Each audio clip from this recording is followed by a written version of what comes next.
Bienvenue sur le 31e live de Pitchmaster Psycho. Donc ce soir, on a Loïc qui nous rejoint et qui va nous parler de son master qu'il a fait. Donc actuellement, Loïc est ergonome et a un master du coup en psychologie. Il va vous expliquer un petit peu tout ça.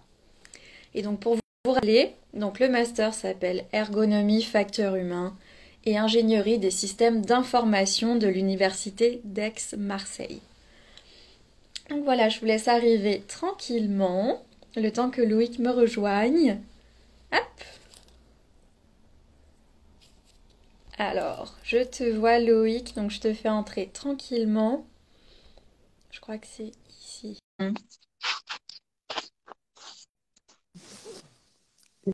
Bonjour Loïc. Bonsoir. Ça va, tu m'entends C'est bien? parfait. C'est pareil de ton côté? Ouais, nickel. Bah C'est nickel alors. super. Ben écoute, merci beaucoup en tout cas d'avoir répondu à mon invitation. Ouais. C'est top. Je suis contente que tu nous parles de ton master. Je présentais juste l'intitulé avant que tu nous rejoignes. Ok. Bah pas Donc de voilà, on souci. va commencer. Super. On va commencer dans quelques minutes, le temps que plusieurs personnes se connectent. Ok. Et donc pour rappel, en fait, j'ai mis du coup le site web du master, je l'ai mis sur l'événement. Donc comme Ok, ça, les ouais. personnes qui veulent aller voir le master, elles le verront aussi dessus Il n'y a pas de directement. souci. Ok. Hop là. Bon, ben super. Comment ça a été ta journée? Ça va? Pas Ouais, trop ouais, fatigant? ça va, ça va. C'est la fin de journée comme tous les jours. Bah, bon, on fait avec. Ouais, c'est Mm. ça. T'as encore un petit peu d'énergie Ah pour oui, ce oui, soir? avec plaisir. Bah, je l'attendais un peu ce live, donc je suis heureux d'être là ce soir. Ah bah super, c'est cool.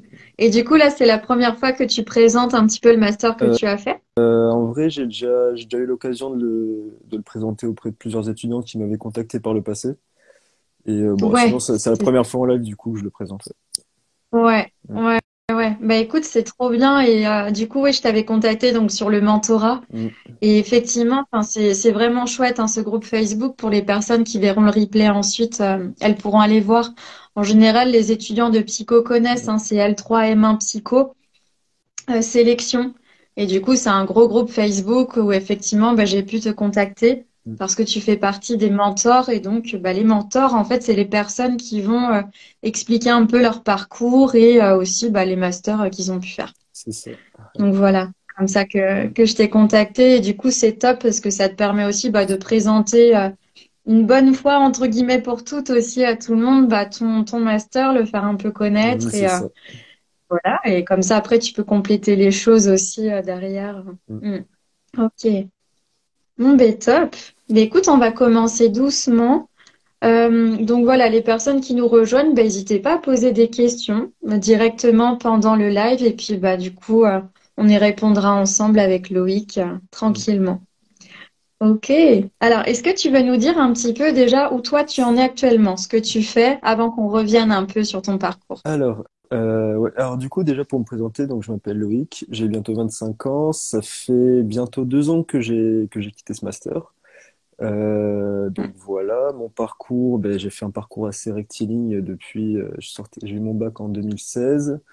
Je suis entré en licence de psycho à Surex ben, la même année du coup. Et après, ben, j'ai fait une trajectoire directe. J'ai découvert le master d'ergo en licence 1. C'est un métier que je connaissais pas du tout. Et après, du coup, j'ai réussi à rentrer directement dans le master. Et maintenant, je suis là aujourd'hui. Je suis ergonome à temps plein en milieu industriel. Donc voilà, dans le nucléaire. Ouais, Donc voilà où ouais, j'en c'est suis ça. aujourd'hui. Ouais, Ouais. ça va être super. Ouais, mais écoute, ça va être hyper intéressant ouais, de revenir un petit peu sur ton parcours. Et donc, en fait, toi, tu as fait ta licence donc à Aix-Marseille et Ouais, tu as continué en master là-bas. c'est ça. Ouais. Ok. Et comment ça t'est venu alors l'idée d'intégrer justement une licence de psycho? Parce que c'est une licence de psycho, c'est pas une licence Ouais, ouais, c'est d'ergonomie pas à la... faux, c'est pas faux. Ouais. Alors, bah, bah, disons que comme beaucoup de jeunes, quand j'étais au lycée, je savais pas forcément ce que je voulais faire. Le hasard a fait qu'un de mes meilleurs amis allait à la fac à Aix. Du coup, parmi toutes les facs de France, ça me donnait envie de venir sur Aix. Et après, concernant la psycho, ben, à l'époque, je connaissais pas trop les métiers de la psychologie. J'avais clairement le cliché du psychologue clinicien, je faisais l'amalgame psychologue Ouais. clinicien et psychanalyste. Mm, Euh, mm. pff, mais à l'époque, du coup, je trouvais ça assez intéressant. C'était un milieu, enfin, moi, je faisais des filières scientifiques où on nous dirigeait pas forcément vers ça, et du coup, ça m'a intéressé directement, et dès la première année, je trouvais ça intéressant, et puis voilà. Ok. Et du coup, comment est-ce que tu as connu l'ergonomie et est-ce que tu peux nous expliquer un petit peu ce que c'est? Parce que, par exemple, moi qui suis psychologue, Ouais. bah, c'est pas forcément très clair, tu vois. Donc, explique-nous en même temps. Alors, Fais-nous connaître ça. ouais. Alors du coup, déjà, comment est-ce que j'ai connu l'ergonomie? Comme Ouais. j'ai pu le dire avant, c'était un métier que je connaissais pas du tout avant. Je connaissais l'idée des choses ergonomiques, c'est quelque chose qu'on utilise très fréquemment, notamment pour vendre des sièges ou des choses comme ça. Et Ouais, tout à fait. quand j'étais en fin de licence 1, on a eu un professeur qui se nomme Thierry Ripoll, qui doit être à la retraite maintenant, qui nous avait présenté à la fin d'un de ses cours les différents métiers en rapport avec l'orientation cognitive, donc avec la psychologie Mm. cognitive. Et il nous a parlé de plusieurs métiers. Il nous a parlé du métier d'ergonome. Il nous avait donné un argument assez béton. Il nous a dit, oui, aujourd'hui, j'ai des étudiants qui ont fait master ergonomie, gagnent mieux leur vie que moi. Enfin, c'était un des Ouais, arguments à l'époque qui... Je me suis dit, ah ouais, parce tu que marches bien. ouais, c'est ça. Parce qu'à l'époque, pour moi, la psychologie, bon, la psychologie, elle escalait, mais c'est pas forcément un milieu où on peut s'y développer très facilement. Il y a beaucoup de concurrence, donc. Et là, il m'a fait découvrir ce métier. Je m'y suis intéressé par la suite. Notamment en licence 2, on avait une UE qui traitait en gros, du projet professionnel, et il nous offrait l'occasion de contacter des professionnels pour prendre des informations sur le Ouais. métier et pour se renseigner, du coup. Et j'ai trouvé ça assez intéressant déjà rien que de faire des recherches à côté. Et ensuite après j'ai un peu orienté mon parcours par rapport à ça parce qu'à l'origine j'étais venu pour être psychologue clinicien, mais dès la première année l'orientation que l'université avait qui était très orientée psychanalytique, ça m'inintéressait clairement. Je trouvais Ouais. ça ouais, c'était pas trop ma came. Et du Mm. coup je me suis orienté sur l'ergonomie qui était un peu une porte de secours qui me convient énormément. Et du coup, maintenant, Ouais. qu'est-ce que c'est l'ergonomie? Je vais essayer de simplifier la chose au maximum. En gros, le principe de l'ergonomie, c'est comprendre l'activité. Donc, l'activité, c'est comment est-ce qu'on réalise une tâche euh, essayer de co-concevoir des solutions pour améliorer cette activité. Donc, je vais essayer de reformuler pour que ça soit un peu plus clair. Euh, Aujourd'hui, en fait, dans le monde du travail, on confie aux gens des tâches. On leur dit, il faut que tu fasses ça. Et souvent, quand on leur dit qu'il faut Mm. qu'ils fassent ça, il y a par exemple des protocoles pour les réaliser. Sauf que ces protocoles sont pas forcément adaptés au réel, parce que l'humain, il a ses particularités, il a son mode de fonctionnement. Et du coup, nous, en tant qu'ergonome, on va prendre en compte le réel pour adapter l'environnement de travail aux personnes pour qu'il soit le plus adapté à eux. D'où le côté ergonomique. Je sais pas si c'est Ok. suffisamment clair de ton Donc, du côté. coup, c'est une sorte de win-win, en fait, entre finalement les salariés et l'employeur. Parce Dans que les j'imagine deux, que c'est ça doit ça. aussi permettre de gagner en productivité, en meilleures conditions aussi, en conditions de Ben, travail. très Mm. clairement, en fait, le credo du métier, c'est santé et performance. Comme Ouais, tu viens de bah le voilà. dire, c'est du win-win. C'est santé Ouais. j'allais dire opérateur, mais opérateur, c'est le terme pour désigner l'employé. Et performance côté Mm. entreprise. Donc c'est un peu, comme tu dis, du win-win, c'est gagnant-gagnant. Et souvent, en fait, les gens, de base, en essayant de faire des économies, que ce soit des économies salariales, que ce soit des économies d'employés et tout, ben, ils créent plus de pertes que si dès le départ ils avaient investi dans des domaines qui vont vers l'employé et qui permettraient d'être plus productifs. Donc voilà, c'est un peu ça Mm. Ouais, l'envers du décor du métier. c'est ça.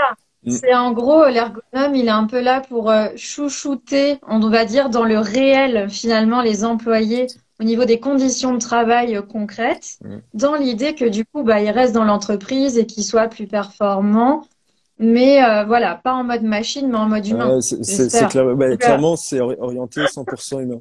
Et ok, enfin nous, moi dans mon milieu, on dit pas que je suis ergonome, on dit pas que je suis psychologue, on dit que je fais de la prise en compte du facteur humain.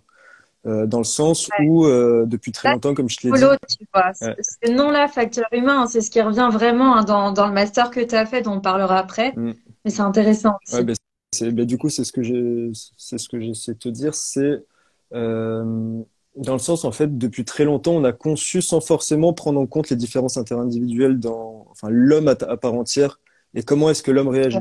On essaye souvent de faire à l'homme des choses auxquelles il peut pas faire ou alors il n'est pas forcément adapté. Et nous, on essaie un peu de recentrer dans les phases de conception l'humain au milieu de tout. Parce qu'au final, c'est l'humain Ouais, c'est qui va faire la vraiment chose, hein. l'idée, tu vois, de Ford. Tu sais, au Mm. début du 19e siècle, je crois, quand il faisait les voitures avec l'industrialisation qui arrivait, où justement les personnes se retrouvaient à faire la même chose tout le temps, Mm. et que bah finalement après, t'avais un peu mal partout. Et Mais ouais. c'est un peu la base de l'ergonomie, en fait. Enfin, Mm. on peut C'est de faire. repenser ça C'est ça. finalement. En fait, on peut Ouais. faire facilement le parallèle avec la psychologie du travail, qui, elle, de Ouais. manière générale, enfin, moi, c'est comme ça que j'ai pris en compte les choses. Ouais, si tu veux, avec ces Ouais. mots. Mm. Alors, le psychologue du travail, lui, il va chercher un peu c'est un mot moche dit comme ça, mais à adapter l'humain au travail, là où l'ergonome va essayer d'adapter le travail à l'humain. Bien Mm. sûr, il y a des disparités, mais par exemple, en psychologie du travail, on va être plus centré parfois sur les formations, sur l'évolution de la personne, là où en ergonomie, on va plus essayer d'adapter l'environnement, tout ce qu'il y a autour. Quand je dis Ouais. environnement, ça peut être d'un point de vue organisationnel, mais ça peut aussi être du mobilier, ça peut être l'agencement des pièces, tout comme ça, Mm. pour que la personne soit dans le meilleur des cadres pour travailler, en fait. Donc voilà. Ouais, c'est ça. Ok. Alors, on a déjà une question, donc Charles qui te demande, bonjour, abordes-tu les préjugés vis-à-vis du métier d'ergonome, surtout dans l'industrie? Qu'est-ce que t'en penses, toi, de ça? C'est une bonne On en question. avait déjà parlé un petit peu tous les deux, c'était intéressant, je Ouais, me souviens. après, bon, ce qui est particulier, c'est qu'il y a les préjugés vis-à-vis du psychologue, et ça, bon, ça peut peut-être Ouais, intéresser pas mal les gens. parce que, Ouais, ouais, là, actuellement, en fait, tu as la casquette psychologue et ergonome, ouais, mais toi, tu en parles autrement dans le milieu où tu es. c'est ça. Ben, moi, Hmm. clairement, la casquette psychologue, ben, j'ai un titre de psychologue donné par mon expérience, par ma Donner. formation. Mais c'est ça. Donné par ma Ouais. formation, mais par contre, c'est un titre que je mets pas du tout en avant parce que, ben, comme l'a mis en avant Charles, euh, Hmm. dans un premier lieu, en fait, le psychologue, dès qu'on arrive j'ai envie de dire, c'est un peu le problème de la vision du psychologue. Vu qu'on connaît pas suffisamment les métiers de la psychologie, ben, on a l'idée du psychologue clinicien qui va venir, qui va analyser. Donc, voilà. Et donc ça, ben, Ouais. ça se retranscrit très bien en tant qu'ergonome. Nous, on arrive sur le terrain, si on dit qu'on a la casquette psychologue, mais les gens ils vont nous sortir les mêmes clichés du bah il va nous analyser, ah alors est-ce que des problèmes Ouais, j'ai des tu les problèmes sens particuliers. méfiants du coup à ce moment-là. Ils sont un peu plus en retrait, ils veulent moins C'est parler. ça totalement. Ouais, Après d'autant plus que nous dans la formation de l'ergonome on nommait enfin on nommait totalement les fondements de la psychologie, nous tout ce qu'on a dans notre formation on Mm. a plus une orientation, enfin on prend la psychologie sur tous les points de vue méthodologiques, tout ce qui est observation, Ouais, entretien, voire méthode scientifique, c'est quelque chose qu'on a de la psychologie, mais par contre l'aspect thérapeutique et tout c'est pas quelque chose qu'on prend forcément en compte. ouais, ok. Et C'est intéressant. Et donc ça, du coup, c'est pour la partie les clichés sur les psychologues. Et Il y a sur la plein de cœurs qui arrivent sur l'écran. ah, c'est c'est super. Et donc du coup, ça c'est pour la partie psychologue. Et après, il y a la partie un peu plus ergonome. Et bon, je vois où Charles Ouais, veut en venir. Voilà. Nous, moi dans mon domaine, en milieu nucléaire, on est FOH, facteur organisationnel et humain. Et c'est ok. vrai que très souvent, on tombe face à des gens qui voient pas l'intérêt de notre métier. Et du coup, c'est la manière de vaincre la chose, c'est de prouver que en fait, le métier il a de l'importance, même à une petite échelle. Moi, dans mon cas, Ouais. je suis en phase de conception en fait. Donc, techniquement, toutes les modifications que je fais maintenant, on va dire les sauvetages qu'on peut faire maintenant en tant qu'FOH, ben, on saura jamais qu'ils ont été sauvés. Donc c'est un peu le revers de la médaille, c'est de l'autosatisfaction de savoir qu'on a réussi à éviter certaines situations, de mauvaises Ok. situations. Mais demain, les personnes qui vont utiliser le truc, ils vont voir qui vont utiliser par exemple un environnement qu'on a aménagé, ils vont voir que la partie négative. Mais du coup, on essaie de trouver une forme de Mm. satisfaction dans ce qu'on fait. Bon, C'est après, un il y a peu comme si ouais. tu faisais du préventif. Mm. En fait, avant qu'il y ait des choses un peu terribles qui se passent, en C'est gros, ça. toi, tu préviens ça. Tu Ben, essaies de trouver une solution pour que ça n'ait pas lieu. Et du coup, on se rend pas compte qu'en fait, grâce à toi et aux autres ergonomes, bah, ça va mieux. c'est ça. Et ça, Ok. ben, du coup, c'est bien que que tu embrayes sur ça. En ergonomie, on a cette partie prévention, du coup, qui peut se rapprocher de plein d'autres métiers, mais on a aussi une partie correction. Par exemple, demain, enfin moi je le fais pas actuellement, mais je sais que j'ai pas mal d'amis qui sont sortis de master, qui sont sur des sujets. Par exemple, on s'est rendu compte qu'il y a eu pas mal d'accidents du travail dans un environnement, et du coup ils vont arriver en correction, ils vont faire de l'analyse de l'activité réelle, ils vont voir comment ça se passe en réel, pour comprendre un peu l'envers du décor et essayer de trouver des pistes d'amélioration pour qu'il y ait moins d'accidents du travail, par exemple. Donc, s'il y a cette partie correction aussi. Donc, c'est vraiment, en fait, c'est un métier qui est très transversal, qui va d'avant à après, ouais. Donc, voilà. Ouais, c'est ça. Et tu dirais qu'en fait, l'esprit finalement d'un ergonome, c'est quoi? Parce que moi, j'ai l'impression de sentir l'esprit un peu d'analyse, mais comme tu dis, très transversal, aussi bien du côté de l'humain que qu'est-ce que veut l'employeur, la Mm. performance, à quoi sert l'activité et C'est ça. Ben, t'as dit le bon terme. différents types. Clairement, Mm. on est dans l'analyse.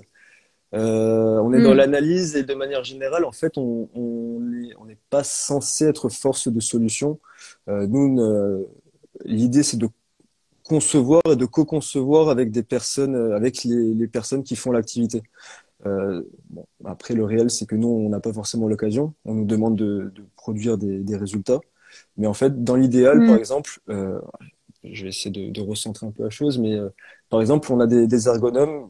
Il y en a plein parmi mes amis qui travaillent sur des logiciels. Et quand on Mm. travaille notamment sur un logiciel, on n'est plus considéré comme des ergonomes en tant que tel, on est considéré comme des UX designers, donc des designers de l'expérience utilisateur. Ouais.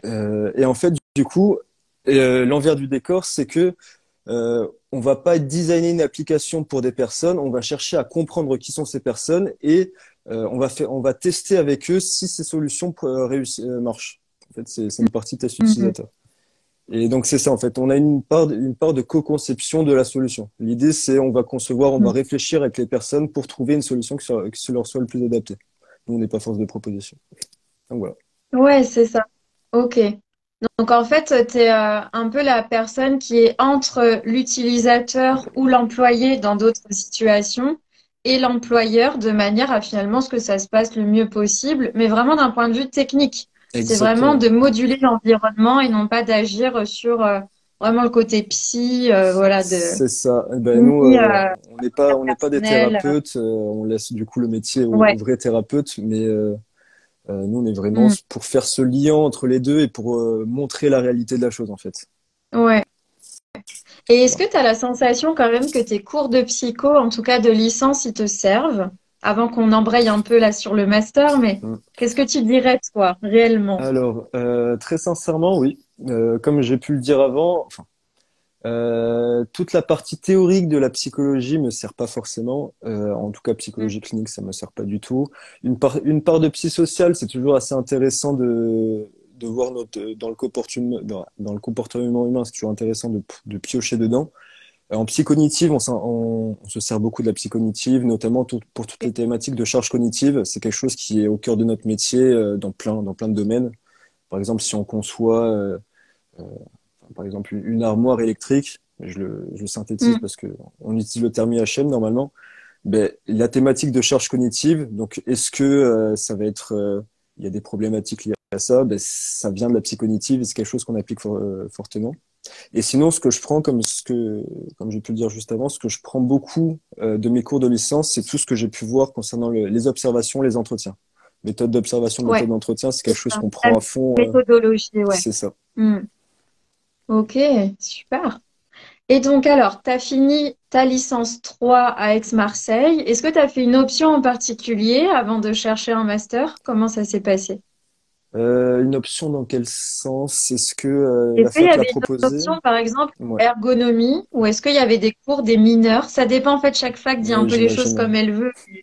Hmm. Alors en fait, ce qui est bien, enfin, je parle pour ma fac parce que j'ai connu que Ouais, ça, mais ce qui était bien en fait, c'est que au second semestre de la licence 3, ils proposent des options, on va dire, un peu orientées en fonction de ce qu'on veut. Il y avait une option ergonomie et après il y avait plusieurs options super. outils ergonomiques, on va dire, notamment, je les ai plus en tête, mais il y avait compréhension de l'activité humaine ou des choses comme ça. Il y avait méthode d'observation, méthode d'entretien. Ça, c'était des UE Ah, parfait. qu'on avait en option. Ouais. Et du coup, en fait, on Ok. savait d'avance que si on voulait rentrer dans le master, il fallait choisir dès ce moment-là les options qui Ça pouvaient marche aider. mieux. C'est ça. Et en Mm. plus, en licence, il y avait aussi ce que nous on appelle un PPS, qui était en gros une UE dédiée au stage. Parce que dès la licence 3, on avait un stage à réaliser. Bon, c'était un petit stage je sais plus, 80 heures. Donc 70, 100 ouais, heures, voilà, ouais. c'est Ok, ça. 80. C'était pas énorme, Mm. ça a fait 2 semaines et demie à peu près en continu. Mm. Mais c'était histoire de pouvoir d'avoir un premier aperçu du milieu de l'ergonomie et de pouvoir se plonger dedans. Et l'intérêt qu'il y Mm. avait à l'époque, c'était qu'on n'était pas obligé d'être avec un psychologue ou avec un ergonome, là où d'autres Ok. UE de stage demandent à être avec un psychologue. Donc voilà. Ouais. Et toi, tu l'avais fait avec qui, du coup, ton stage Alors, en L3? moi, j'avais galéré à trouver un stage à l'époque. Ouais, comme tout le monde, je Ah ouais, c'est pense. ça, c'est ça. Bah, c'est un conseil que je donne souvent aux personnes Ouais, vas-y, qui cherchent en licence 3, ben, en ergonomie encore plus. Faites jouer les contacts. Très clairement, je suis d'accord. l'avantage de Mm. l'ergonomie, c'est que en fait, on peut n'importe quel métier peut être un terrain d'analyse, enfin peut être un terrain d'observation. Ça peut être le travail de vos parents, par exemple. Moi, c'est mon père qui avait contacté une de ses connaissances qui était préventeur santé au travail, et du coup, Ok. j'ai pu être ergonome à ses côtés. Sur des sujets, en fait, j'étais en une petite intervention ergonomique dans une crèche municipale, ce qui était hyper intéressant. Ouais, super. Mais bon, sur 2 semaines, il n'y a pas grand-chose à faire. Mais du coup, oui, Ouais. les contacts en ergonomie, si vous Mm. pouvez, même Mm. en licence 3, le faire dans le travail de vos parents, de votre famille, c'est toujours très bien pour Ouais, débuter. c'est clair. Donc voilà. Mm, mm. Et n'hésitez pas, du coup, les personnes qui nous regardent, d'ailleurs, s'il y en a qui te connaissent, Loïc, n'hésitez pas aussi à... Ah, Loïc va revenir, je pense. Mais j'allais dire, n'hésitez pas, en fait, à intervenir. Vous pouvez tout à fait écrire et compléter ce que raconte Loïc.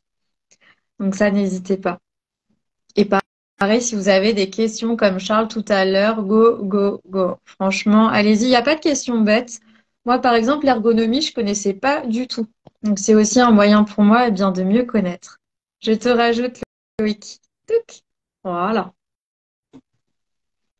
Pour une fois que c'est pas moi qui m'en vais du live, parce que quand c'est comme ça, pfft, il n'y a plus de live. C'est terrible. Ok? Ok, bah, désolé. Re. Ouais. Pas de souci.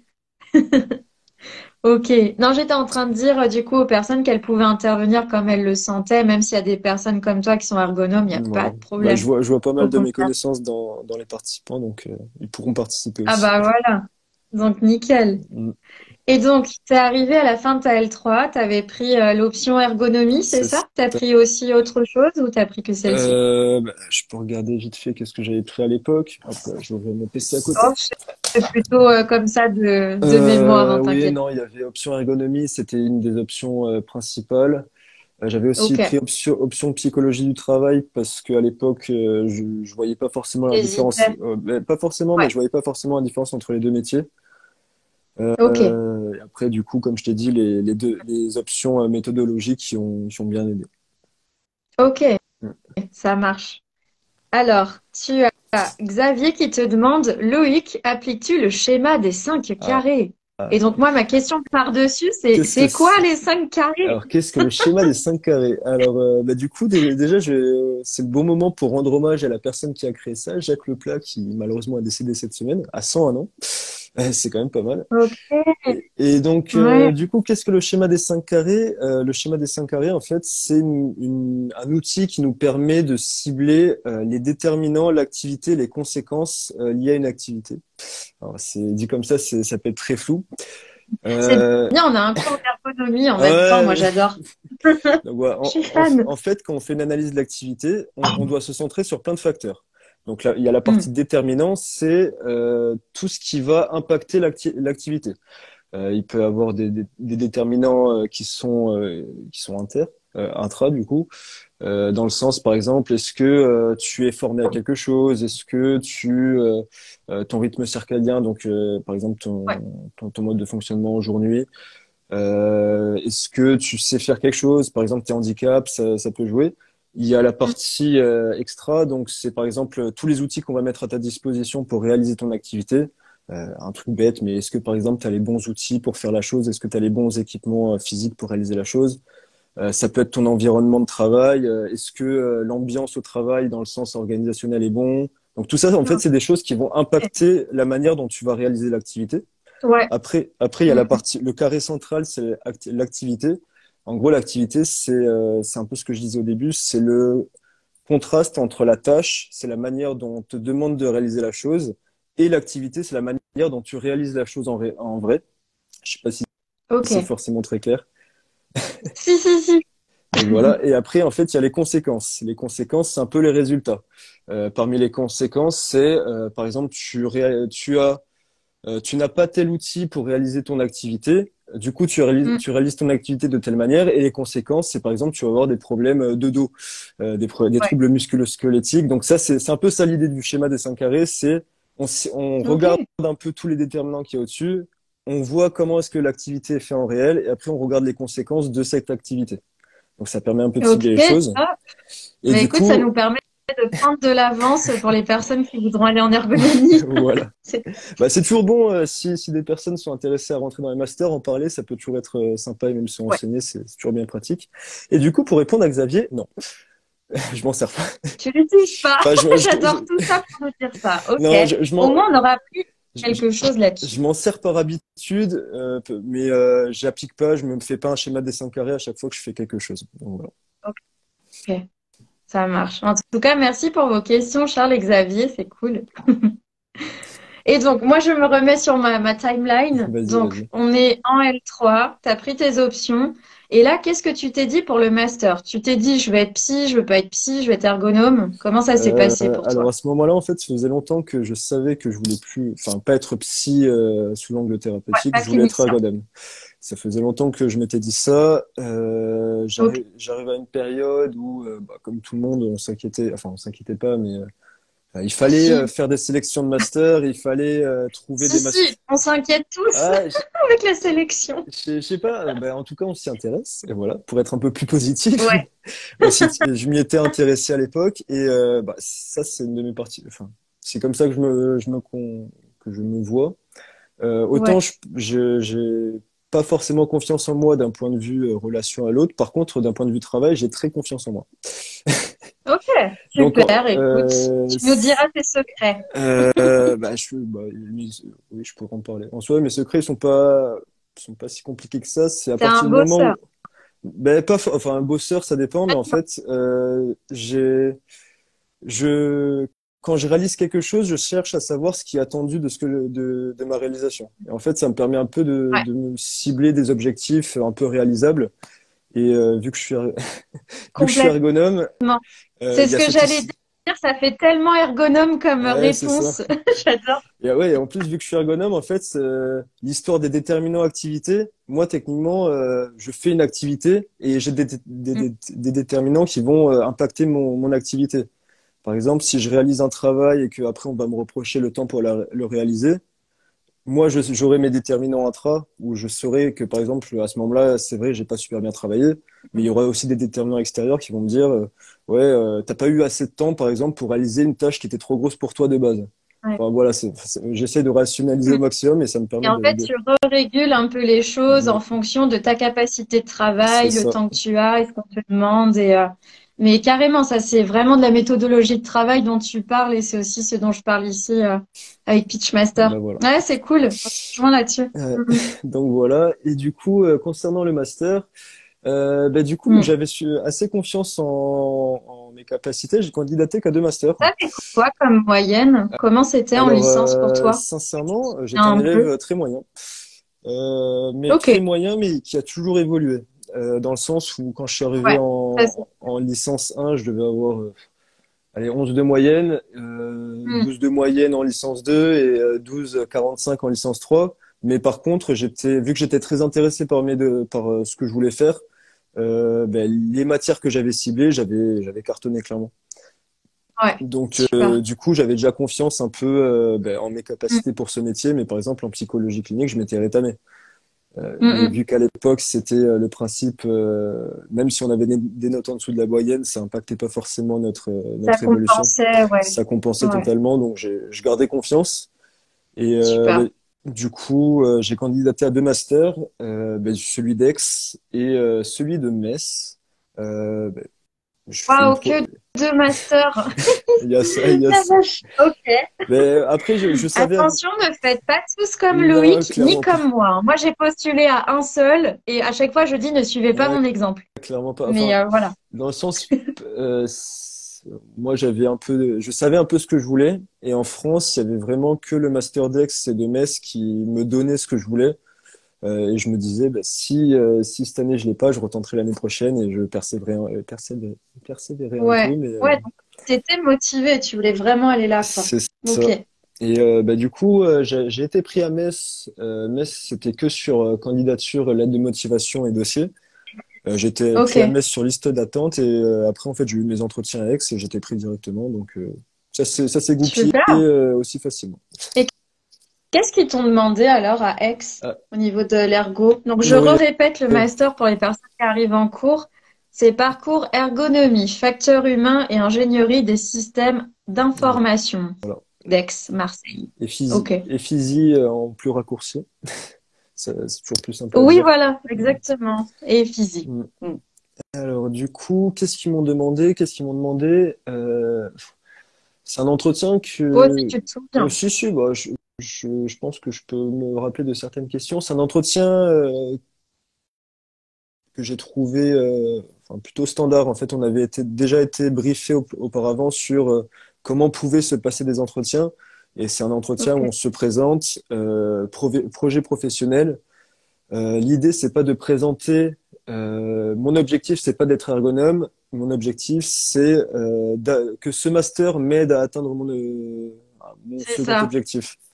Et du coup, ce que j'avais Ouais. fait, c'est que j'avais vraiment orienté mes échanges autour de ça. C'est ce master, il propose ça, ça, ça et ça qui me permet d'atteindre tel objectif. Exactement. Donc Ouais. à l'époque, j'avais eu cette manière de présenter les choses. Nous, ce qu'on nous demande pour le master Dex en ergonomie, c'est un master qui est à la fois pratique et recherche. Ce qui n'est pas le cas du coup pour tous les masters, dans le sens où on a un mémoire de recherche à faire en parallèle du coup d'un stage ou maintenant d'une alternance. Bon, à mon époque, il n'y avait pas Ouais. d'alternance, mais voilà. Ouais, c'est pas mal, hein. Ça fait beaucoup de travail. Ouais, c'est ça. Mais je pense que bon, parmi les personnes qui ont été en master avec moi, qui nous regardent peut-être ce soir, Ouais. ça a été sportif pendant 2 ans, mais ça reste quand même des bons souvenirs. Ouais, c'est important enfin, quand la cohésion est bonne aussi Mm. dans la promo. Ouais, C'est clair. c'est ça. Et puis on en parlera sûrement un moment, mais enfin moi j'étais pendant la période, comme toi si je me rappelle bien, où on a eu Ouais. une année Covid, donc on était tous à Covid. distance, c'est ça. Mhm. Où on était tous à distance et où du coup il fallait se souder encore plus les coudes pour s'en sortir dans cette situation qui était très particulière. Et aujourd'hui, on a un Ouais. bon petit groupe en sortie de master à toujours bien s'entendre, donc c'est Super. pas mal, hein. Donc voilà, Ouais, mais ça c'est génial. Et puis ça crée le nouveau réseau aussi, hein, l'air de rien. c'est Plus ça. avoir le gros soutien émotionnel à ce Ouais. moment-là. Alors je pose les questions en même temps. Donc tu as Xavier, ah non pas Xavier cette fois, Steven qui te dit comment collabores-tu avec les équipes en conception pour intégrer l'ergonomie au quotidien? Alors c'est une très bonne question. Alors du coup, je sais pas si je dois prendre mon métier particulier ou le métier de l'ergonome, parce que mon métier est encore plus particulier parce qu'on a des blocages à droite à gauche. Les deux Euh, peut-être. alors du coup, si on prend dans le métier de l'ergonome, qui est du coup le monde idéal, dans le monde idéal, on est recruté en tant qu'ergonome et on sait à peu près ce qu'on sait faire et comment est-ce qu'on s'imbrique dans les équipes. Donc comment est-ce qu'on arrive à faire les échanges? Bon là, je vais parler d'une partie que je connais pas forcément parce que je l'ai pas forcément vécu, mais je sais par exemple que des personnes qui travaillent avec des développeurs, souvent il y aura des phases par exemple de maquettage préalable. Il va y avoir des allers-retours réguliers avec les développeurs Hmm. pour qu'il y ait plusieurs itérations. Et sinon, si on passe d'un point de vue un peu plus pratico-pratique, Comment est-ce qu'on arrive à collaborer? Soit, dans mon cas, on a de la chance, on peut travailler dans un espace qui est assez réduit. Bon, c'est un endroit de 200 personnes. On peut se balader dans les couloirs, appeler au téléphone pour prendre contact avec les personnes. Les personnes sont plus ou moins réceptives avec notre démarche. Parfois, on peut se faire Mm. totalement remballer parce qu'ils, comme je te l'ai dit tout à l'heure, ils comprennent pas l'intérêt de notre Ouais, démarche. Parfois, ils sont un peu forcés parce qu'on leur dit oui, il faut intégrer les FOH dans votre démarche. Du coup, ils le font un peu à défaut et parfois, ils peuvent être très réceptifs à notre démarche, voyant vraiment l'intérêt. On va pas se cacher que parfois, selon la manière dont nous, on propose les choses, on peut mâcher du travail à d'autres personnes. mm, Le sens inverse, oui, il peut se faire parfois, mais il se fait pas le plus souvent. Mais du coup, on arrive parfois, ouais, on peut parfois mâcher du travail aux gens, ce qui du coup va dans leur sens.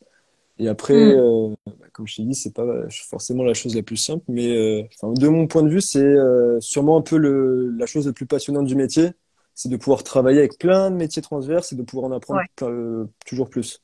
Moi, je suis dans un milieu que je pensais pas intégrer un jour. Je travaille avec des métiers. Bah là, il y a Donc Steven toi, tu es qui, dans le secteur du nucléaire, c'est c'est ça? ça. Moi, je suis dans le Ouais. secteur du nucléaire. C'est un milieu que je pensais jamais atteindre, surtout en entrant en psychologie. Oh, D'ailleurs, ouais, j'imagine. c'était pas forcément un milieu auquel je me prédestinais, mais moi, ça m'intéresse, enfin, tout ce qui est système complexe, ça m'intéresse fortement. Ouais. Et du coup, en fait, le fait de comprendre, de pouvoir discuter avec des experts d'un autre domaine qui peuvent enfin, oui, qui peuvent m'en apprendre toujours plus sur leur domaine, alors que, bah, voilà, j'y comprends rien de base. Mm, Moi, je trouve ça hyper intéressant, donc ça facilite un peu ouais. les échanges, hein. Donc Ouais, voilà. c'est sûr, avec beaucoup de curiosité en plus, ça, c'est chouette, Mm. quoi. Alors, tu as maintenant Clara qui te dit, les masters en Ergo France peuvent proposer des enseignements très différents, professionnels seulement, professionnels et recherche, et celui de Metz et d'Aix sont extrêmement similaires au niveau de l'enseignement. C'est ça. Ok, merci Clara.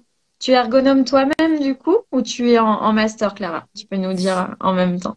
Je peux peut-être répondre pour Clara, Ah oui, mais si du tu coup, la connais, ouais, vas-y, c'est ça. Mais carrément. on est la même génération. Elle aussi a eu les mêmes déboires et de mémoire, elle aussi avait candidaté à ces deux masters. Donc, Ouais, mm, ok. Donc en fait, il y a les deux vraiment principaux qui sont Metz et Aix qui se ressemblent. c'est ça. Et après, il y en a d'autres. Parce que moi, c'est vrai que j'en avais répertorié quelques-uns dans mon tableau, mais pas plus que ça, Après, alors, honnêtement. la particularité du métier d'ergonome, c'est qu'on peut l'atteindre sans être psychologue, dans le sens où il y a des formations, notamment le CNAM, le Centre Ouais. national des arts et métiers, qui est du coup une formation un peu plus, j'ai envie de dire, adulte, professionnelle, Mm, en reconversion, qui permet aussi d'atteindre ce métier, mais du coup, t'es pas psychologue. Tu sors pas de là, t'es plus, tu sais appliquer quelque chose.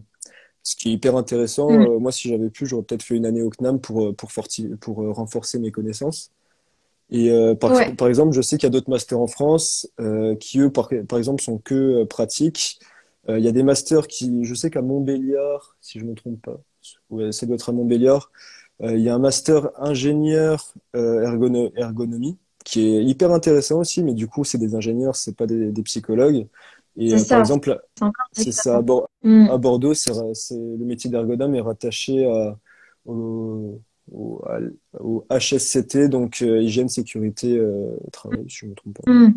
Donc le Ok. métier d'ergonome est atteignable par plein de filières, mais la psychologie, elle apporte un petit plus sur toute la partie compréhension de l'humain, en fait. Ouais. Ouais, ouais, complètement. En fait, c'est vachement plus complexe que ce que moi, je m'étais imaginé du métier Ouais, d'ergonome. ouais. Ouais, c'est intéressant. Et donc, ensuite, donc, tu es arrivé en master à Aix-Marseille, en FICI. Ouais, Je Physi, sais ouais. plus comment on le dit. Bah, master d'ergonomie FICI, d'Aix, tu peux dire comme ça, dans le master c'est ça. d'ergodex. Et qu'est-ce qui t'a plu comme cours en M1 et M2 et qu'est-ce qui t'a moins plu? Et explique-nous un petit peu pourquoi. Alors, alors, si je retrace un peu la Vous chronologie de pouvez mes l'aider, cours, hein, ce qui était ou- dans sa promo, ben, je sais si elle que le j'ai pas sent. forcément le même avis que mes anciens camarades, donc n'hésitez pas, allez-y, Ah bah, ouais, faites votre carrément. top 10 des UE. C'est ça. Mais alors du coup, non. Alors, de mémoire, en fait, quand on arrive en master 1 d'ergonomie, le premier semestre, c'est encore un semestre dédié très fortement psychologie. Ok. D'ailleurs, les derniers partiels qu'on a de notre vie, c'est à la fin du premier semestre. Après, en fait, c'est quasiment que des comptes rendus, que des livrables à rendre, ce que moi Ouais. je trouve pas plus mal. Mm, Mais du coup, en fait, on a pas mal de cours en commun au premier semestre de Master 1 avec, par exemple, les neurosciences, avec les psychologies du travail, PSTO, avec ouais. le Master sciences cognitives, je sais pas s'il existe toujours. Donc, on a pas mal de vues en commun, histoire de continuer, de finaliser notre formation psychologue. Et après, en fait, après, ça devient beaucoup de livrables. Enfin, beaucoup Mm. Le de comptes livrable, ça rendus. va être des projets où en fait tu vas être vraiment sur le terrain et tu vas en fait un peu une Euh, forme de stage. Pas forcément. En fait, le mot livrable, c'est un mot que j'utilise maintenant dans mon métier, mais j'essaie Ouais. de trouver en gros, c'est juste des rapports. En fait, il y a plein de Ok. rapports à faire. Souvent, c'est des applications méthodologiques. Et ça, c'est quelque chose que j'aime beaucoup dans ce master. Enfin, c'est mon ressenti. Je sais que j'ai des collègues qui diront le contraire. Moi, je suis sorti de ce master, je savais appliquer. Enfin, j'avais des outils en main pour Mm. pouvoir faire mon métier. Et du coup, Super. enfin, je me rappelle, on avait eu une C'est UE. tellement rare en sortant de l'université d'arriver justement à se sentir prêt, quoi. Ouais. C'est ça. Après, ça, c'est moi qui parle. Je reviens sur la partie confiance en soi. Je sais que j'ai des collègues qui, en sortant de master, ils étaient en manque de pas mal d'outils et ça se comprend totalement. Ouais. Mais du coup, par exemple, je me rappelle si on peut faire le positif et le négatif, en master 1, on avait eu, Clara, elle s'en rappelle très bien d'ailleurs, on avait dû faire des tests utilisateurs sur une IHM. Enfin, en gros, on devait Mm. créer un protocole, donc un protocole scientifique, pour tester différents scénarios, pour voir si la manière dont les personnes réalisaient ces scénarios était correspondait au minimum qui était faisable. En gros, les personnes devaient réaliser ça de manière efficiente, donc avec le moins de mouvement possible. Nous, on avait fait ça sur une borne de recharge de carte de bus sur Aix-en-Provence. Ok. Ils venaient d'installer ça et en fait, on avait fait des protocoles. Par exemple, vous êtes un étranger, vous devez prendre une carte de bus, faites-le en moins de coûts possible. Et en fait, on s'était rendu Mm. compte à ce moment-là que ben, il y avait des gens qui étaient perdus dans l'interface, qui étaient perdus dedans, et du coup qui appuyaient sur plein de boutons, qui n'arrivaient pas à atteindre leur but. Et ça, en fait, c'est un peu ce que j'essaie de retranscrire tout à l'heure dans l'ergonomie. Ouais, Euh, tout à fait. Nous, si on devait reconcevoir cette interface, on essayerait de faire quelque chose qui est adapté à la personne qui va l'utiliser, donc qui correspond un peu à ses attentes. Et, Ouais, donc à la limite, bah, on met les langues directement sur la première page, quoi, bah, pour que ce soit moins compliqué j'ai pas d'accéder. forcément d'exemple, mais je sais que enfin, Ouais, là-dedans, il y avait pas mal de trucs qui étaient mieux, très clairement. Et je sais que depuis, ok, la métropole n'a pas changé, mais voilà, c'est toujours le cas. Donc ça voilà. marche. Après, pour recentrer un peu sur les UE intéressantes et inintéressantes, pour moi, les UE les plus inintéressantes, c'est souvent les UE très orientées théoriques. On a eu des UE Hmm. ouais, je me rappelle qu'on avait eu L'histoire de c'est- l'ergonomie, les choses comme ça, qui on l'a m'intéressent pas un peu moins. ça, on l'a pas forcément, mais je me rappelle qu'on avait eu une UE. Bon, le prof était très sympathique, mais c'était une UE qui nous sert absolument pas aujourd'hui. C'était surtout ce qui est la data. Comment est-ce que la data est utilisée pour faire des recherches scientifiques et tout. Et en fait, c'est quelque chose qui nous servait pas forcément et Ok. c'était du temps un peu perdu dans notre temps. Après, Hmm. je pense qu'il y a peut-être des gens qui ont trouvé leur compte là-dedans, mais moi, ça m'a pas Ouais, marqué mais toi, forcément. non, C'est ça. à ce moment-là. On avait eu des cours sur l'accidentologie, mais la manière dont le cours était Ah oui, tourné, ça correspondait pas forcément à l'application de notre métier. ouais. Donc Ok. c'était pas forcément quelque chose qui nous bottait tous. Hmm. Après, vraiment les meilleurs, Il y avait une grosse dose de cours ou pas? D'heures de cours par semaine? Comment c'était réparti pas en M1 et en M2? pas tant que ça en fait. Je me rappelle que la second semestre de Master 1, bon, c'est le moment où le Covid est arrivé. Ben je Ah oui, crois qu'on avait ouais, fait c'est encore différent. un semestre vide. Mais il devait pas y avoir beaucoup d'UE à ce moment-là. Par contre, Master 2, on en a rattrapé pas mal. Et on était dans une période de transition où du coup, le Master était en pleine réorganisation. Et en fait, on s'est retrouvé à être Ouais. avec une surcharge de travail jusqu'au mois de Hmm. février. date à laquelle on pouvait partir en stage pendant 6 mois. Donc en fait, il y avait tout ce qui devait Ok. se faire jusqu'au mois d'avril qui avait été raccourci jusqu'à février. Donc du coup, les cours, c'était assez intensif.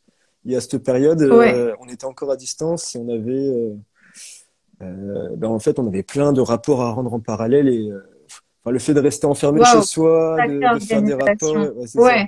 Ouais, On faut en se a, motiver. c'est ça, on a eu plusieurs personnes qui en pouvaient plus, littéralement. C'est ça. Euh, mais Ouais. C'est très dur hein, pour ça, la période Covid, mm, hein, j'ai trouvé. c'est ça. Et après, bon, le côté positif, J'ai c'est que réussi les, à passer une voilà. question. Et Euh, non, je te vas-y, coupais en vas-y. même temps par rapport à Xavier qui posait une question. Beaucoup de hard skills, maîtriser un logiciel là où l'accent est plus mis sur la méthode. Donc là, je pense que Xavier parle du master, Ouais, c'est ça. j'imagine, des cours qu'il y avait. Oui, Hmm. il a pas forcément tort dans le sens, enfin moi dans mon application du métier, j'en ai pas forcément besoin, mais lui, il a raison. En fait, selon comment est-ce qu'on va appliquer son métier, Xavier, tu me coupes direct si je dis de la merde. Selon comment est-ce que, Vas-y, Xavier. selon comment est-ce qu'on va appliquer son métier, on a besoin de certains outils, notamment certains logiciels qui peuvent nous être utiles. Enfin, je pense notamment au maquettage. Il y a certains outils de maquettage, nous on utilise Axure, alors qu'aujourd'hui, par exemple, c'est un logiciel type Figma qui est utilisé. Et du coup, il y a pas mal de personnes qui ont dû se former en parallèle pour être un peu plus bankable une fois arrivés sur le marché. Ok. Donc ça fait partie des choses. Ouais, Après, oui, faut totalement. être à la page, C'est quoi. ça. Pour le coup, en plus, ça doit énormément avancer Mais, enfin, ce métier-là. Et moi, je me posais une question en parallèle. Est-ce que vous travaillez avec l'intelligence artificielle, du coup? euh, pas forcément. Enfin, dans quel sens? Bah, justement, je me demandais s'il y avait des ergonomes en intelligence artificielle. Parce que on est C'est un peu dans ça. L'intelligence artificielle, c'est aussi utilisé par les humains. Donc, l'idée, c'est aussi de créer finalement des machines pour schématiser qui soient adaptées aussi à l'utilisateur. Donc, alors sincèrement, j'en ai aucune idée, mais clairement, c'est pas incompatible. ouais, t'en as pas forcément. Ok. C'est pas incompatible. Enfin, dans le sens où euh, je reviens sur l'histoire de l'expérience utilisateur. De manière générale, par exemple, l'utilisation d'un chatbot type ChatGPT, si on prend l'exemple qui en Ouais. ce moment tourne beaucoup, la manière dont le chatbot va répondre, les réponses attendues, même le visuel, la manière dont les messages vont s'afficher, ça fait Mhm. partie de l'expérience utilisateur et c'est quelque chose sur lequel on peut très bien être impliqué. Ouais, vous pourriez. Peut-être Hmm. que là-bas aux États-Unis, il y a des ingénieurs facteurs humains qui ont travaillé sur le sujet, mais voilà. Hmm. Donc sur ce sujet-là, oui, clairement, on pourrait très bien être impliqué. Donc voilà. Ok. Et donc, ok, donc tu avais pas mal de cours finalement au moment du Covid où ça s'est vraiment fait de cette manière-là, mais sinon tu disais que ça allait, que la Euh, charge de cours n'est pas si intense, mais c'est qu'il y a beaucoup de choses à rendre en fait, pas mal de comptes rendus. c'est ça. Alors, comme je te le disais, nous, en fait, en Master 2, on était dans une période où ils réorganisaient un peu le master. Je sais que 1 ou 2 ans plus tard, il y a eu une nouvelle une formule du master avec l'alternance qui est arrivée. Et en fait, à l'époque, les professeurs se rendaient pas forcément compte de ce qu'il y avait en parallèle. L'avantage qu'on a eu, et ça, du coup, pour le coup, Mm. on peut gratifier le master, c'est que les profs ont été, enfin, pas mal de profs, du coup, ont été très réceptifs à ce qu'on disait, à nos problématiques à distance. Et du coup, ils ont un peu adapté les rendus, adapté les temps. Ils ont Mm. été assez compréhensifs sur ça. Super. Après, c'est jamais parfait, c'est clairement pas. Mm. Eux, ils ont C'est des ça. attentes de leur côté, ils doivent rendre à telle date, donc voilà. Et puis nous, on avait aussi la pression d'avoir le stage de fin d'études qui arrivait, donc c'était double pression, enfin double, triple, quadruple pression qui arrivait en parallèle. Ouais. Donc c'est vrai que la manière dont c'était organisé à ce moment-là, c'était pas la meilleure, mais des retours que j'ai eu récemment, le master est un peu très sympathique. Il s'améliore. C'est ça. C'est Mais bien. surtout que la directrice de master, bon, elle a ses défauts, elle a ses qualités, mais par contre, elle est très réceptive pour améliorer son master, donc ça, c'est un petit côté positif. Ok. Bah écoute, tant mieux. Mm. Alors, je vais mettre là ce que Clara nous dit. Alors, un énorme point positif dans ce master est le fait que nous travaillons presque toujours en groupe. Ce qui est super formateur, surtout sachant qu'un ergonome est toujours en interaction avec d'autres personnes. Mm. Voilà, très bien parlé. Super.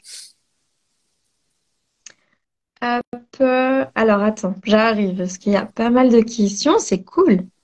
Donc, tu as Chouchoupi qui dit ChatGPT peut permettre de remplacer le lorem ipsum, par exemple, Oui. en générant du vrai contenu. Alors, Je veux bien que tu me dises ce que c'est lorem alors, ipsum. J'ai pas la référence du tout là. alors le lorem ipsum, moi aussi je l'avais découvert à l'époque. Je sais pas quel type d'ordi tu as, mais en fait, parfois les ordinateurs génèrent des modèles et quand tu regardes ces modèles, tu as un texte qui veut rien dire dessus.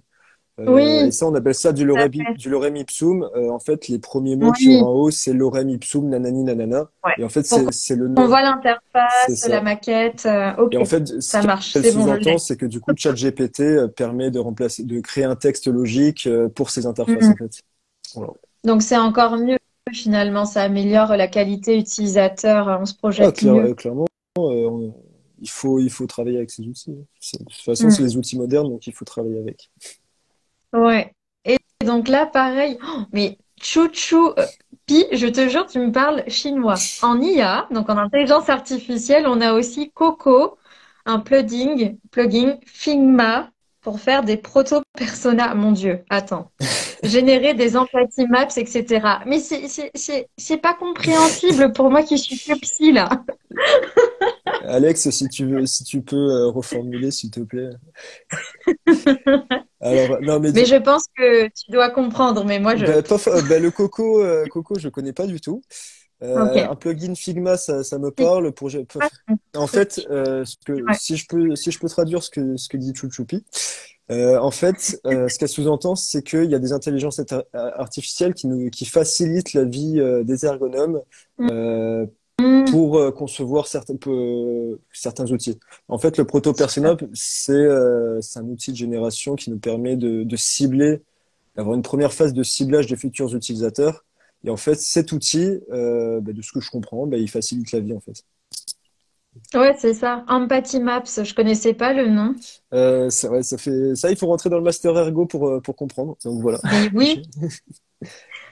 Ah oui, Chouchoupi nous dit pas assez de caractères dispo malheureusement. Bon, mais c'est bon. Loïc elle nous a traduit. Ok. Et donc là, on a une question intéressante aussi. Donc cette personne nous demande comment s'est passée la transition entre tes études et ton premier travail. Alors du coup, la transition, on en revient toujours à la confiance en soi. En fait, je suis sorti de mon master, j'avais fait un stage que j'avais adoré, en milieu industriel aussi, et je savais à peu près ce que je voulais Ouais. faire. Comme beaucoup, je stressais un tout petit peu du premier emploi. En fait, souvent on dit que le premier emploi, on peut pas trop se permettre de refuser. Mm, Mais mm. dans le cas de l'ergonomie, vu qu'on est un métier qui est jeune et surtout qui est pas hyper connu, en fait, on peut limite se permettre de refuser C'est si on sent bon, le traquenard, par exemple. quoi. Moi, ce qui Ouais. s'est passé, c'est qu'en fait, on a terminé le master au mois d'octobre par du coup nos euros. Et en fait, juste après, j'avais déjà des amis qui avaient déjà trouvé un travail, j'avais des amis qui étaient embauchés dans la boîte où ils avaient fait leur stage. Moi, du coup, j'étais en pleine recherche. Et ce qui s'est Mm. passé, c'est que j'ai eu l'occasion d'être embauché pour un travail d'ergonome dans la même région que mes parents. Donc ça sous-entendait revenir chez mes parents.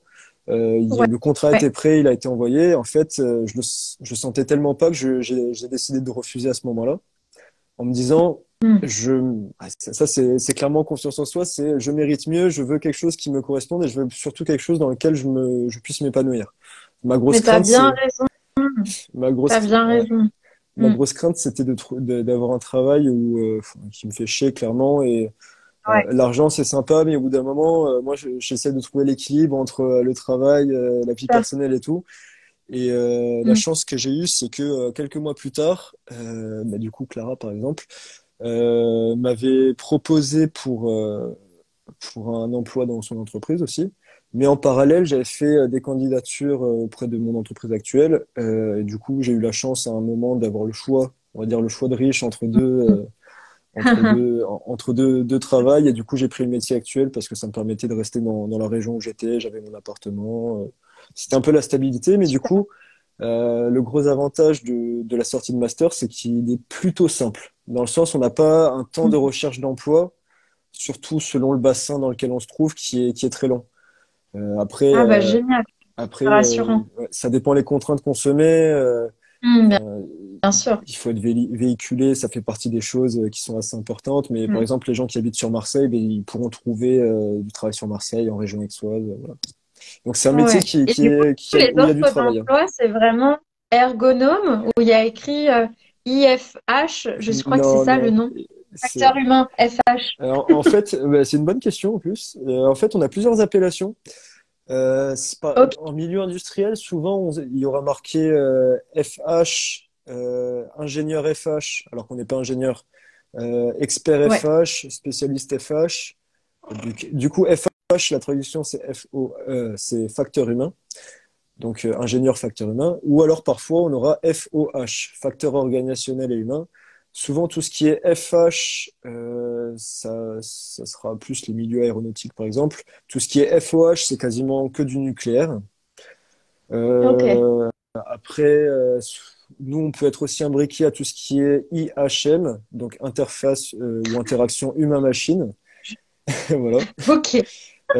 Pour les anglophones, ça sera HMI, donc HMI, c'est la même chose mais en anglais.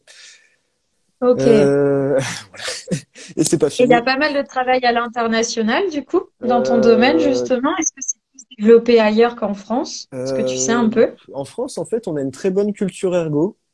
Ok. La méthodologie qu'on applique, ben, en fait, nos maîtres à penser, on va dire ça comme ça, sont assez reconnus au niveau international, donc c'est une très bonne chose. Après, Hmm. rien que dans les personnes qui sont sorties de mon master, ben, j'ai une amie ben, qui était partie en Allemagne par sa boîte. Là, j'ai un Ouais. autre ami ben, qui est dans les commentaires, qui lui est en Espagne actuellement. Donc ça, il y a des portes ouvertes à Super. l'étranger, enfin souvent par des boîtes françaises qui du coup s'exportent à l'étranger, Ouais. mais c'est ouvert, quoi. Et puis c'est un métier qui est tellement transverse qu'on peut aller un peu partout.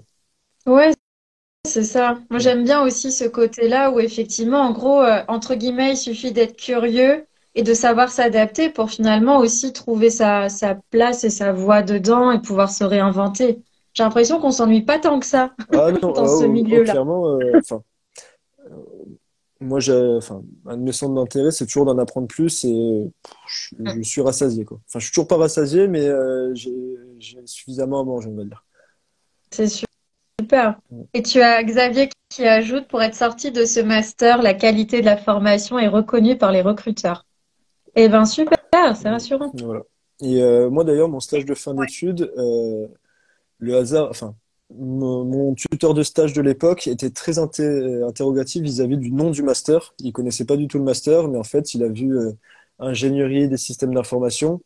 Et Hmm. lui, qui n'était pas ergonome du tout, ça a tilté par rapport à son métier à lui. Et du coup, on a matché. Et c'est comme ça que j'ai été recruté, notamment. Enfin, aussi pour d'autres facteurs, Ouais, je pense que ça mais rassure c'est ça. aussi. Effectivement, le nom, en fait, parfois peut vraiment C'est ça. rassurer. Et après, bah, c'est l'idée aussi de savoir le vendre. Ça, Exactement. c'est sûr. Et du coup, toi, tu as fait quoi comme stage en M1 et en M2? Est-ce que c'était des stages de 500 heures en tout, vu que tu devais avoir finalement le titre de psychologue aussi derrière? Exactement. Ouais, c'est ça, toi, qui te contraignait. Hmm.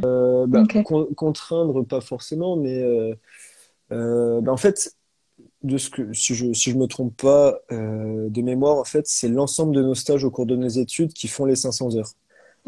Donc, Hmm. Ok. le stage de Master 1 plus le stage de Master 2, plus le stage de licence, même si parfois on l'omet un peu, il Hmm. nous permettait d'atteindre cet objectif.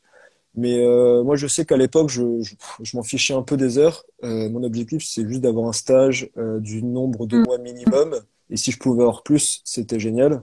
Et du coup, ce que Ok. j'avais fait, donc en licence 3, je l'avais fait dans une mairie au service prévention. En master 1, on avait eu l'occasion de faire un petit stage grâce à une UE en commun avec les psys du travail. C'était un stage de 60 heures. On devait faire une analyse ergo dans un milieu de travail n'importe lequel. Et avec trois collègues, on était allé dans une librairie axoise. Ça s'était passé. Ok. Mais par contre, le stage officiel de Master 1, moi, j'avais fait dans une université, au service Hmm. hygiène sécurité de l'université de Corse. Je l'avais fait Ok. pendant un petit mois. C'était pas mal. Et stage Super. de Master 2, lui par contre, je l'avais fait dans l'aérospatial, je l'avais fait à Ariane Group, Mm. c'est ceux qui font les fusées, Ouais, en, génial. en région bordelaise. Et là, par contre, c'était un stage de 6 mois du coup.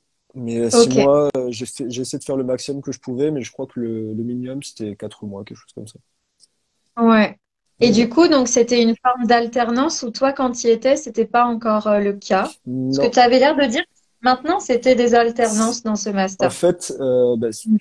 je crois que c'était une idée qu'à l'époque on mettait déjà en avant, c'est que en région aixoise, le plus gros, comment dire, la plus grosse concurrence pour l'ergo, c'est soit aller en STAPS sur Marseille, soit faire le CNAM.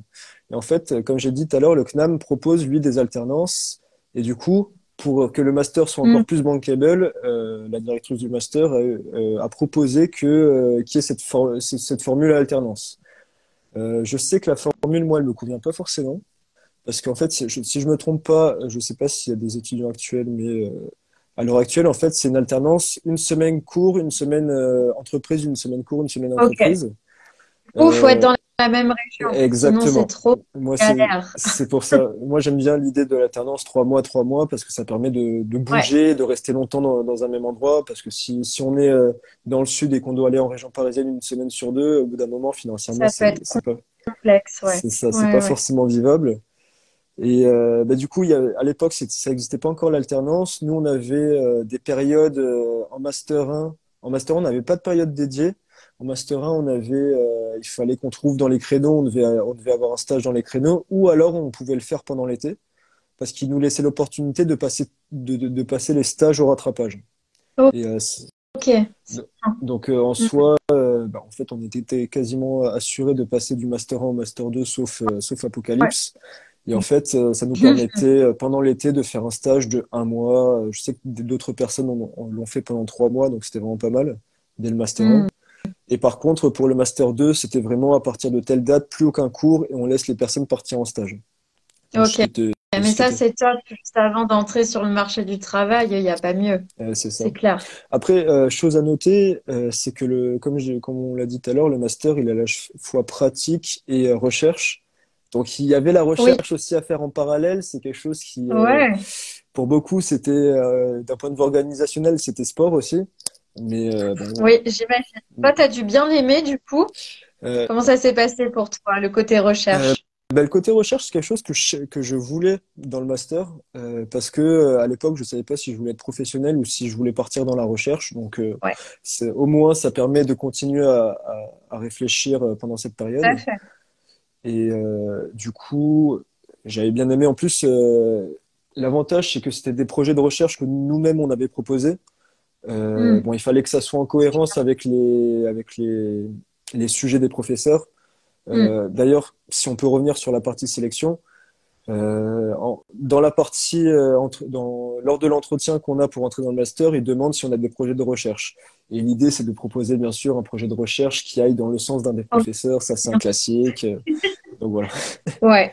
Et là, effectivement, là-dessus, en général, on trouve le nom des profs sur le site web et après Exactement. Google, Cairn, Mm. PubMed, tout ce que vous voulez et vous trouvez les Exactement. thèmes de recherche des profs. Ouais, c'est ça. Donc Ouais, voilà. super pour l'astuce parce qu'elle est vraiment importante, Mm. c'est clair. Il y a Steven qui te challenge un peu et qui te dit ergonome, c'est une bonne situation, on gagne bien sa vie ou c'est d'abord une passion?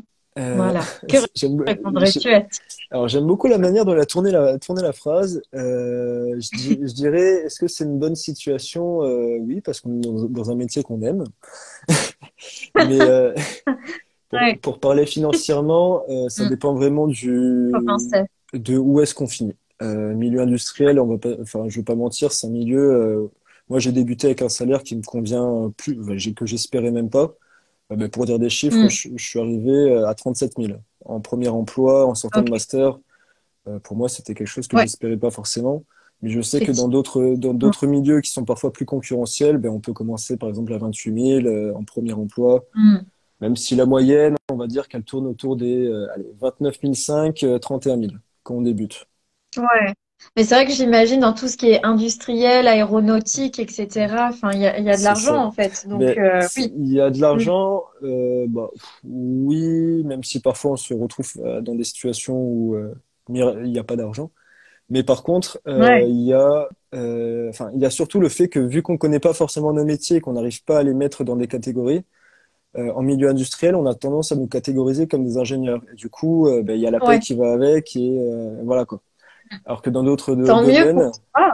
ou clairement, mais après dans d'autres domaines, par exemple, si on va plus vers le milieu de l'informatique, tout ce qui est UX, UI design, c'est Mm. catégorisé, c'est un peu moins bien catégorisé voilà quoi. Ouais. Donc ça dépend vraiment du milieu dans lequel on se prédestine, mais après il y a toujours moyen enfin il y a des évolutions de carrière qui sont assez cool. Et comme j'ai dit tout à l'heure, c'est un métier où les portes sont facilement ouvertes. Ok. Mais écoute, c'est cool, hein, ça permet vraiment là d'en savoir davantage sur tout ça. Mm. Merci beaucoup à toi. Et est-ce que tu aurais un dernier mot à dire aux étudiants qui vont te regarder, qui sont en train ou qui vont passer la sélection, ou qui se posent aussi des questions sur le métier d'ergonome, est-ce que j'y vais ou pas, est-ce que je fais psy? Qu'est-ce que tu leur dirais? Alors moi, ce que je pourrais leur dire, bah, très sincèrement, avant de de se précipiter dans quelque chose qu'on connaît pas forcément, n'hésitez pas à contacter des professionnels. Enfin, moi, je connais beaucoup de gens qui sont très OK pour Comme toi. répondre. LinkedIn, Ouais. les groupes d'anciens des masters et tout, n'hésitez pas à les contacter si vous avez n'importe quelle question. De manière générale, que ce soit pour trouver un stage, ça fait des contacts, ça peut être intéressant. Pour se renseigner sur un master, c'est toujours intéressant. Pour Hmm.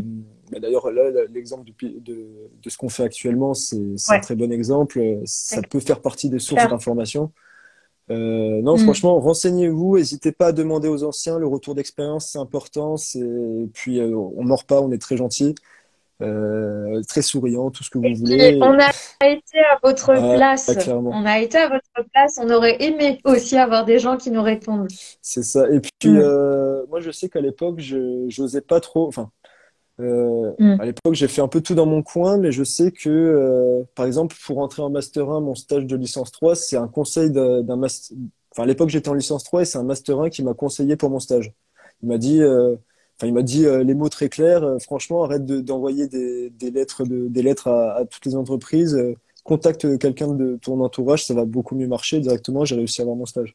Enfin, souvent, les retours d'expérience Ouais. des anciens, c'est des personnes comme tu le dis qui ont été à notre place et ça passe Mais tout toujours très à bien. fait. Et puis, en fait, faut garder en tête aussi qu'on est des humains. Et moi, par exemple, tu vois, qui suis maître de stage hein, en psy clinique, du coup, bah, en fait, moi, j'adore quand j'ai des candidatures spontanées. Mm. Mais vraiment, ça, j'aime beaucoup. Ou aussi, bah, quand c'est quelqu'un qui tente de me contacter, mais pas d'une manière juste CV, lettre de Ouais. motivation, qui sait pas vraiment ce que je fais, mais qui s'est vraiment intéressé parce qu'en fait, mon profil est sur Mm. LinkedIn. Donc, on peut tout lire dessus, mais tout le monde ne fait pas l'effort de. C'est ça. Et donc, je le vois. Et de toute façon, plus c'est personnalisé, plus on a envie. Si on voit juste Madame, Monsieur, on se dit quand même. Ouais. Et d'ailleurs, c'est quelque chose, enfin, je le dis méchamment ou pas, mais moi à l'époque, j'avais tendance à faire mes lettres de motivation selon les standards de la lettre de motivation. Bonjour, actuellement en licence 3, je suis à la recherche d'un Mm. stage. Enfin, je sais que moi, ce qui a le plus marché, c'est à partir du moment où j'ai été un peu plus honnête et un peu plus moi-même dans les lettres. Bien Ouais. sûr, il faut que ça soit qui est intact, il faut que ça soit quand même professionnel, mais genre, pas faire des lettres standards en énumérant Ouais. les trucs de notre master. L'authenticité. Totalement. Mm. Ouais, et Ouais, ouais, ça c'est marche très clair. bien aussi pour entrer en master. Enfin, être soi-même et dire les choses, ça marche très bien. Voilà.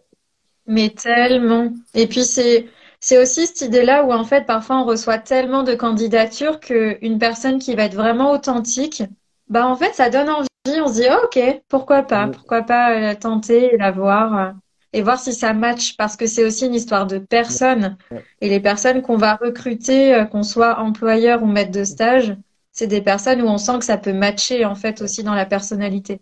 Et d'ailleurs, ça Mm. marche dans les deux sens. Comme j'ai dit tout à l'heure, si en entretien, vous voyez que ça ne pourra pas matcher avec votre chef, ben, ça sert à rien de s'embourber dans quelque chose où on se sentira pas forcément bien.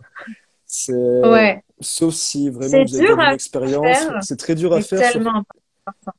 Ouais, Ouais, parce que la santé au travail, le bien-être au travail, bon, c'est mon métier de le mettre en avant, mais c'est vraiment important et ça marche pour ouais, tout le monde.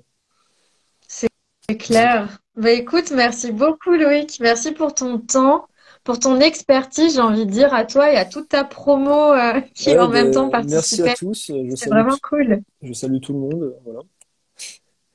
Donc voilà. Ouais. Et ouais, vraiment super. Et puis écoute, bah de toute façon, moi je vais laisser donc la vidéo sur Instagram et ensuite je la mettrai un peu plus tard sur YouTube, donc tu pourras aussi la récupérer tranquillement à ce moment-là et n'hésite pas bah, à la diffuser aussi autour de toi aux personnes qui te Ouais, demanderont davantage d'infos. Et du coup, donc on peut te contacter sur ton compte Instagram, c'est c'est ça, si on a ça. des Mais questions sur directes. Instagram, n'hésitez pas. Sinon, LinkedIn, c'est là où c'est toujours le plus professionnel. Hmm. Vous saurez un peu mon parcours, donc ça peut toujours être intéressant. Et du coup, Parfait. LinkedIn, c'est mon prénom et vous marquez Loïc G-A-U, vous me trouverez automatiquement. Mon prénom, il est pas très commun, quoi. Oui, il est authentique aussi. C'est ça. Donc Ok, voilà. mais écoute, merci beaucoup encore. Et puis ben, à très bientôt et merci vraiment de nous avoir fait connaître, surtout à moi, Mais le métier d'ergonome. avec Je connaissais plaisir. pas, donc c'est cool. Et voilà, c'est un métier passionnant, voilà. Ouais, ben, en tout cas, tu le décris bien. Mm. Merci à toi et bonne soirée alors, et bonne soirée à tous ceux qui sont encore là. C'est Bonne, super. bonne soirée tout le monde. Bonne soirée. Salut.